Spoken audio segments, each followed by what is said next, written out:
তোমরা যারা বিকৃত চুল রাখো, গুনাহ আর নারী ছবি আর অশ্লীলতা নিয়ে গান বাদ্য নিয়ে পড়ে থাকো, এ হাসি ঠাট্টা কৌতুক মজাক অবসর বিনোদন, বন্ধুদের আড্ডা, মোটর সাইকেলের ঘোরাগাড়ি, মেয়ের পিছনে কুত্তার মতো পিছনে থাকা, হ্যাঁ নারীর পিছনে দিন রাত, এ কুকুরের স্বভাব।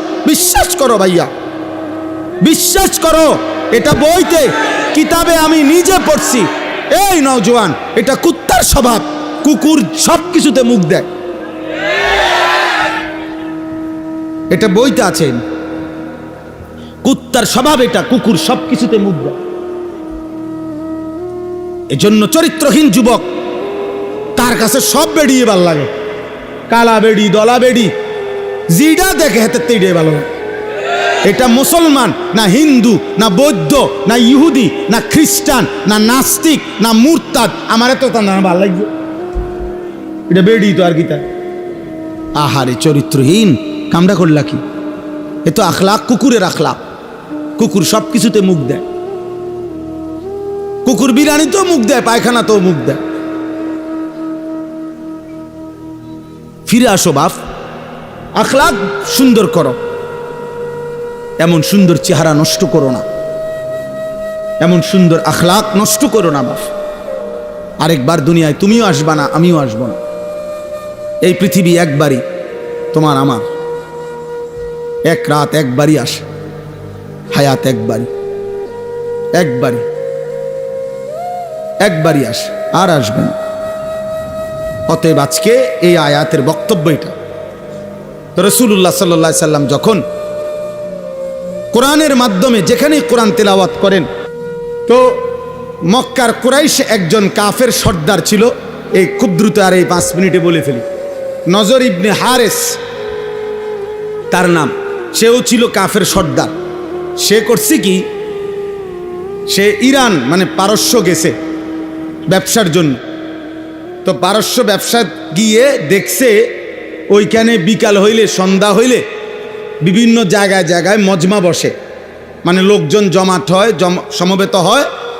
আর একজন গায়িকা নর্তকী সুরে সুরে গান গায়, নাচে, বাদ্যযন্ত্রের তালে তালে সে কিচ্ছা কয়, পুরাণ যুগের কাহিনী গল্প এগুলারে তালে তালে কয়।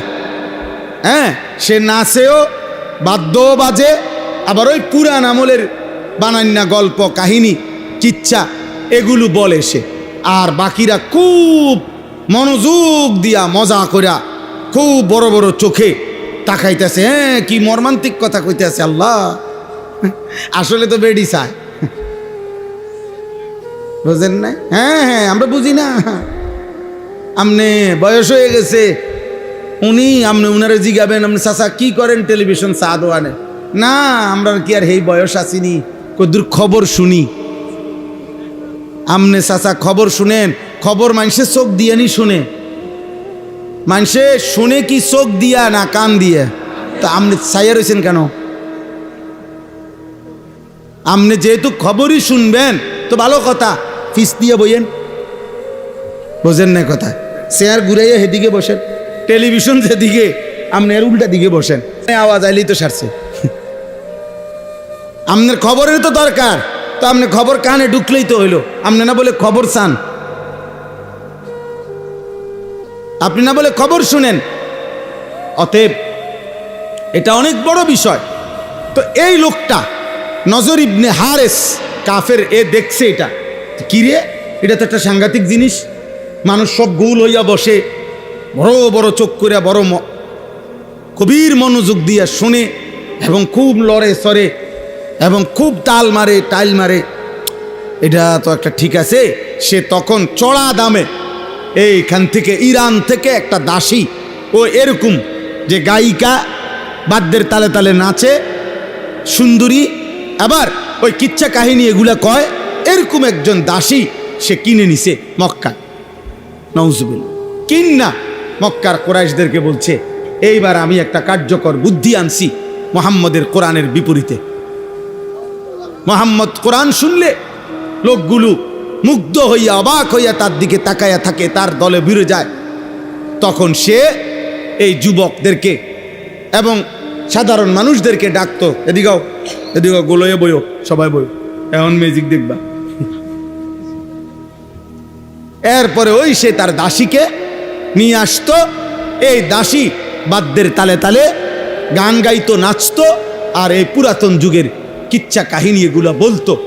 এই কথা করে কিছু দুষ্ট প্রকৃতির লোক, দুষ্ট প্রকৃতির কিছু যুবক, কিছু মানুষ তার সাথে ভিড়ে গেছে। আর সে তারা খুশি যে যে মুহাম্মদের কোরআনের বিপরীতে আমরা এই গান, এই নাচ, এই গায়িকা, এই গানের আসর, এই বাদ্যযন্ত্রের আসর জমায় দিল। নাউযুবিল্লাহ।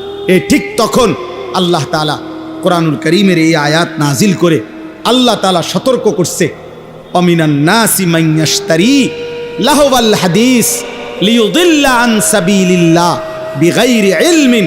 আল্লাহ বলেন, বন্ধু আপনাকে জানিয়ে দিলাম, কিছু নিকৃষ্ট মানুষ আছে এমন, যারা প্রতিনিয়ত গান, বাদ্য, অনর্থক কিস্সা কাহিনী, অপ্রয়োজনীয় কথা, অসার, অবান্তর